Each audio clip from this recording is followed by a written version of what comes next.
జై శ్రీరామ్ ఫ్రెండ్స్, ఈరోజు అయితే మన దగ్గరకు ఒకటి పోకో M3 అయితే వచ్చింది. ఇది యాక్చువల్లీ టెక్నీషియన్ మన దగ్గరికి తెచ్చిండు. వాళ్ళు డిస్ప్లే వేసేటప్పుడు అయితే ఫోన్ చాలు ఉండేనట. వాళ్ళు డిస్ప్లే వగేరా అన్నీ వేసి కంప్లీట్గా ఫిట్టింగ్ చేసిన తర్వాతనైతే పోకో వచ్చి ఓన్లీ లోగో మీద అయితే రీస్టార్ట్ అవుతుంది. ఇదైతే మన దగ్గరికి వచ్చింది. ఇవాళ దీన్ని స్టెప్ బై స్టెప్ అయితే మనం ఫైండ్ అవుట్ చేసి CPU థ్రెషోల్డ్ అవుట్లనైతే ఈ ప్రాబ్లం వస్తుందని CPU అయితే రిమూవ్ చేసి రిఫిక్స్ చేస్తున్నాము. ఇంకొకటి ఏంటంటే ఆల్రెడీ దీన్ని అన్నీ హీట్ అయితే వేసి చూసిర్రు. మన ఛార్జింగ్ ఐసీ కాడ ప్లస్ ఇక్కడ మన కింది సైడు అన్ని జాగాలలో హీట్ అయితే నార్మల్గా చేసిర్రు. కొన్ని ఫోన్లు ఏంటంటే హీట్ చేస్తే అప్పటి మందం నడుస్తాయి, మళ్ళీ ఎప్పటిలో ప్రాబ్లం వస్తుంది.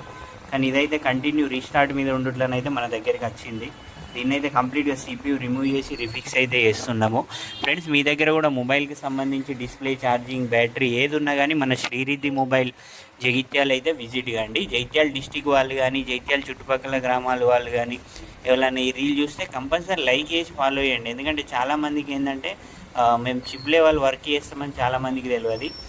చాలామంది ఏంటంటే అక్కడిక్కడ పోయి చాలా అంటే బోర్డు డ్యామేజ్ అయినాక మన దగ్గరికి వస్తారు, చాలామంది వస్తారు. కానీ బోర్డు డ్యామేజ్ అయినాక మనం ఏం చేయలేము. దీన్ని అయితే కంప్లీట్గా CPU రిమూవ్ చేసి రిఫిక్స్ చేసి కంప్లీట్గా ఓకేనైతే చేసేసినాము. ఫ్రెండ్స్, మీ దగ్గర కూడా ఇలాంటి ఫోన్స్ ఏమన్నా రిపేరింగ్ ఉంటే మన శ్రీరిద్ధి మొబైల్ విజిట్ కాండి. ఈ రీల్ కానీ ఇన్స్టాగ్రామ్లో కానీ ఫేస్బుక్లో వస్తే కంపల్సరీ లైక్ చేసి ఫాలో చేయండి. ఎందుకంటే మీకు కాకుండా మీ ఫ్రెండ్స్కి అయితే ఉపయోగపడుతుంది.